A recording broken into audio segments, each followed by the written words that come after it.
আমি বিয়েও করবো না কোনোদিন। আমি একজনকে ভালোবাসছি আর একজনের সংসারে আসছি, আমার ইজ্জত আর কেউ দেখবে না, আমি ওকে ছাড়তে পারবো না।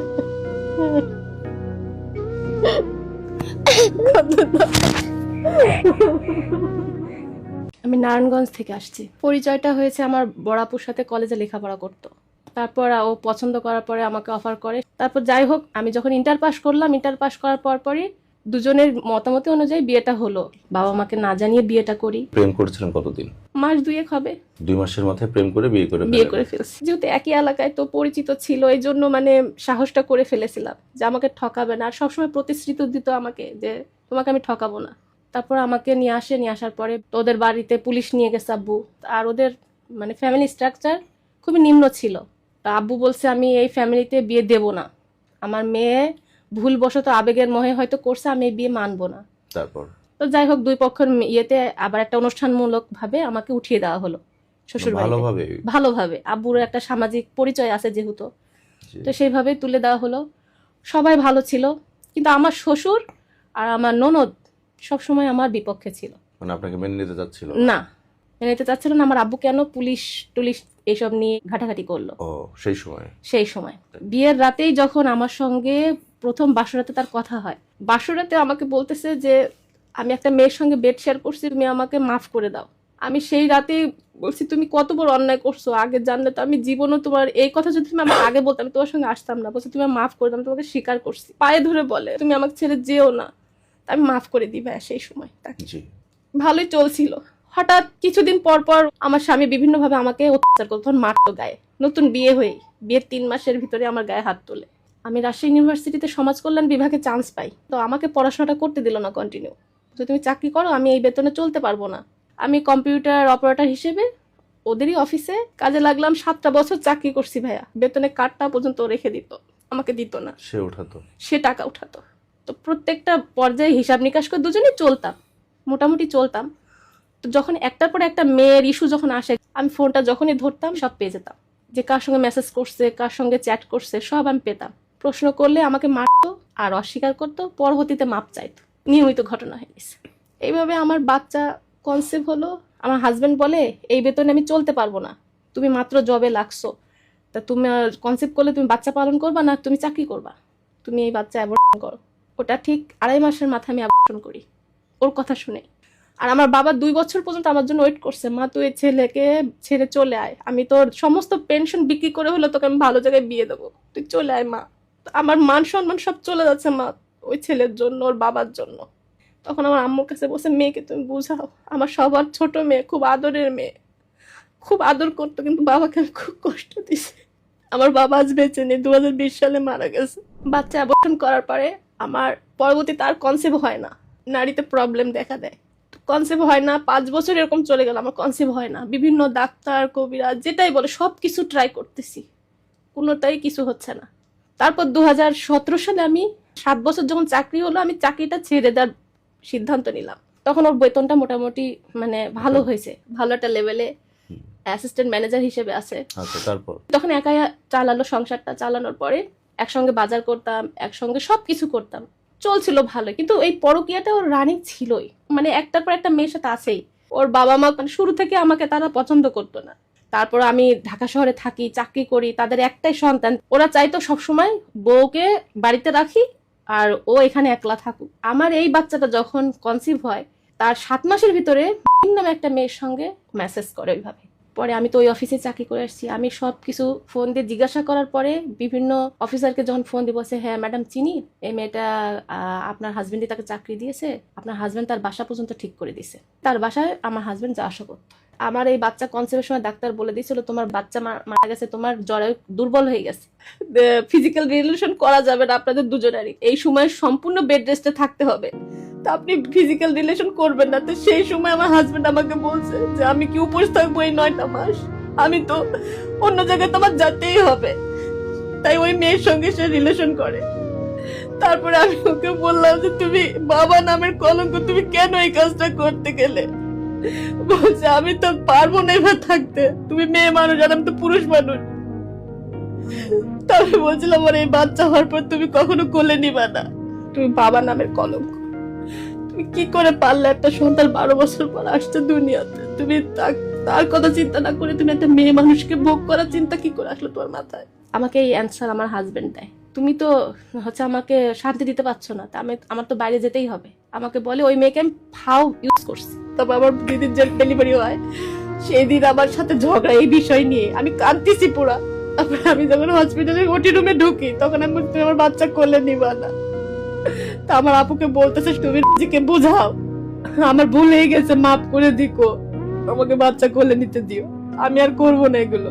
এই 3 বছরের মধ্যে বাচ্চা যখন 3 বছর, তার মধ্যে বিভিন্ন মেয়েকে মেসেজ, মেয়ের সঙ্গে রিলেশন, মেয়ের সঙ্গে দেখা করতে গেছে, আমি বিভিন্ন প্রমাণ ওর ফোন থেকে পাই। সংসারের বয়স কতদিন? 16 বছর রানিং আমার। এখন বর্তমানে যে মেয়েটার সাথে বিয়ে করবে, তো সেই মেয়েটাকে পছন্দ করছে, টিকটক থেকে পরিচয় মেয়েটার সঙ্গে। তো আমি যখন ওর ফোনটা ধরে দেখতে পাই মেয়েটার সঙ্গে কিস করছে, মেয়েটাকে জড়িয়ে বুকে ধরছে, এগুলো দেখার পরে আমি ওর ফোনটা থেকে দেখে আমার ফোনে আমি ফরওয়ার্ড করে নিয়ে ওকে ফোনটা দেখায়, কয় তুমি এগুলো কোথায় পাইছো? আমি তো সব ডিলিট করে দিছি। চুপ, তখন আর কথা হলো। ফোনটা দিয়েই আমি ওর মুখে দিছি একটা বাড়ি, ছুঁড়ে দিছি। ও শুয়েছিল, ওর মুখে ছুঁড়ে দিছি। ওর এই জায়গাটা একটু ব্যথা লাগছে। কয় মাফ করে দাও, আর এই মেয়ের সাথে রিলেশন করব না। আমি বলছি, তোমাকে আমি কতবার আর মাফ করব? তোমার পায়ে ধরে বলছি তুমি ফিরে আসো, আমার ছেলের মুখের দিক থেকে তুমি ফিরে আসো, তুমি আমার কাছে ফিরে আসো। আমি এইগুলো আর নিতে পারতেছি না, আমি আর কত সহ্য করব? তুমি এগুলো যদি করে বেড়াও, তো আমার বাচ্চা হওয়ার আগে কেন এই ডিসিশনটা নিলে না? আমি বাচ্চা নেব না, আমি দ্বিতীয় বিয়ে করব, তুমি আমার লাইফ থেকে চলে যাও। আমি তখনই চলে যেতাম তোমার লাইফ থেকে। তখন কেন তুমি আমাকে রাখলে ধরে? তারপর এই মেয়ের সাথে যখন রিলেশনটা পোক্তপোক্তি হয়ে গেছে, আমি কিছুই জানি না এর ভিতরে। আমার কাছে ক্ষমা চেয়ে ফেলেছে অলরেডি। আমার শাশুড়িকে ফোন দিয়ে বলে, মা রোজিকে বাড়ি যাওয়ার জন্য বাই ফোর্স করতেছি, রোজি তো বাড়ি যাচ্ছে না, তুমি তো অসুস্থ থাকো, আমি তো এক বাপের এক ছেলে, তুমি যখন বলো আমি ভাত রান্না করে খেতে পারি না, খুব কষ্ট লাগে, রোজিকে বাড়ি পাঠাবো, আর যদি বাড়ি না যায় আমি দ্বিতীয় বিয়ের সিদ্ধান্ত নেবো।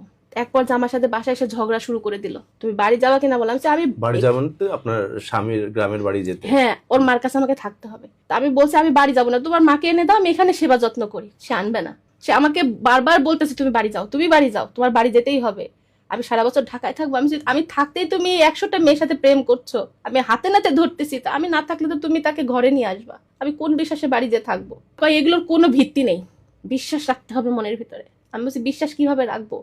আমি তোমাকে বিশ্বাস করি না, আর বিশ্বাস করবো না।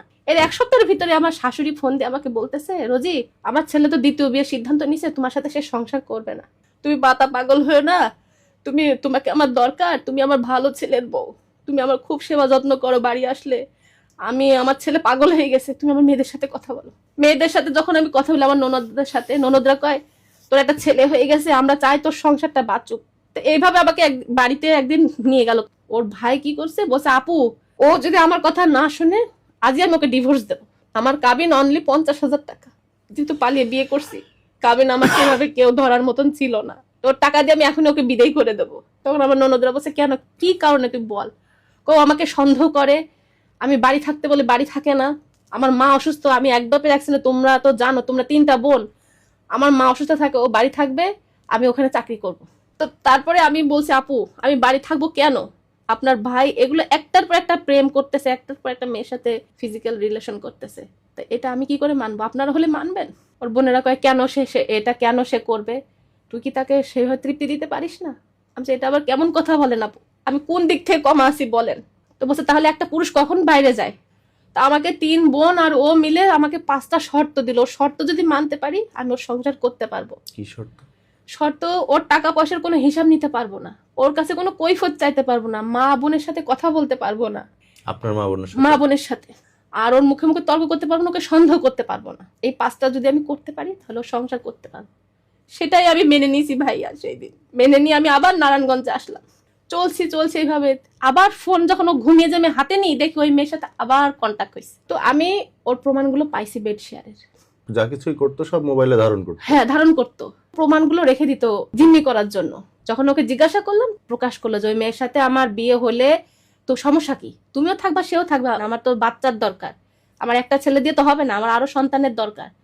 তখন আমি বললাম, আমি তো সতীনের ঘর করব না, আমার এত কষ্টের সংসার, আর আমার আব্বু আমার এই সংসারে সমস্ত জিনিসপত্র আমাকে দিয়েছে, যে মারা যাওয়ার আগেও আমার আব্বু আমার ঘরের এসিটা পর্যন্ত কিনে দিয়ে গেছে। যে মোটরসাইকেলে চড়ে বেড়ায় সেটাও আমার বাবার দেওয়া, যে আমার মেয়ে যাতে সুখে থাকে। আর ও আমাকে মারধর করতো। আমার আব্বু যখনই আমার ফোনটা যদি আমার ধরতে দেরি হতো, আব্বু বুঝে পেতো যে আমার মেয়েকে মনে আজকে মারতেছে। এই দেখেন চাবি ঢুকিয়ে দিয়েছে, হাতে দাগ আছে আমার এখন। চাবি ঢুকিয়ে এইভাবে টান দিয়েছিল, এই দেখেন দাগটা মিলে গেছে, কিন্তু এটা আছে। যখনই ওর রাগ উঠে যেত তখনই করতো এগুলো। আমি ওকে সবসময় বলতাম, তুমি এক কাজ করো, তুমি যদি বিয়ে করতে চাও করো, তুমি আমাকে প্রকাশ্যে বলো রোজি আমি বিয়ে করব, আমি তোমার নিয়ে পারতেছি না, কিন্তু তুমি আমাকে এবার ঝুলায় রেখো না, আমি তোমার লাগতে চলে যাই, তুমি খালি বলো আমাকে। কিন্তু ও বলতো না, বলতে আবার তোমাকেও লাগবে। কিন্তু আমি ওর কাছে এবার কিভাবে থাকবো? আমাকে প্রতিনিয়ত সে অত্যাচার করতেছে, মানসিক শারীরিক সবসময় টর্চার করছে। এইভাবে ভাইয়া আমাকে বাড়ি পাঠানোর জন্য খুব উপদ্রব শুরু করে দিল ওই মেয়েকে পাওয়ার জন্য। আমি যখন বলছি আমি বাড়ি যাবই না, আমি মরতে হলে এখানেই মরতে, আমি তোমাকে ছেড়ে বাড়ি আমি যাব না। তার গ্রামের বাড়ি? গ্রামের বাড়ি। আমি বাড়ি যাবই না। হঠাৎ করে 15 দিন আমার সঙ্গে আর এক রুমে থাকে না, সে বেড আলাদা করে ফেললো। আমার কাছে কোনো টাকা পয়সা সে আর দেয় না। আমাদের ঘরে একটা বাচ্চা আছে, তা সে বাইরে বেরোলে কিছু খেতে চায়, একটা খেলনাও কিনতে চায়, খরচ টরচ সব দেওয়া বন্ধ? সব বন্ধ।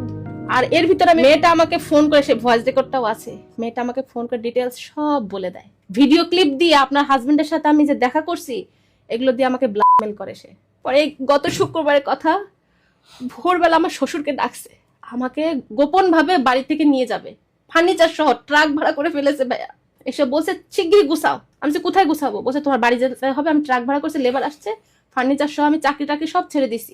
আমি বাড়ি যাবো না, তুমি যাও, আমি যাবো না। তারপরে এইভাবে ধাক্কা পেছনে ধরেছে, আমার মোবাইলটা নিচে কেড়ে আমার শ্বশুর আর আমার স্বামী সবাইকে ডাকছি, বাড়িওয়ালা ছিল, ভাড়াটিয়া ছিল।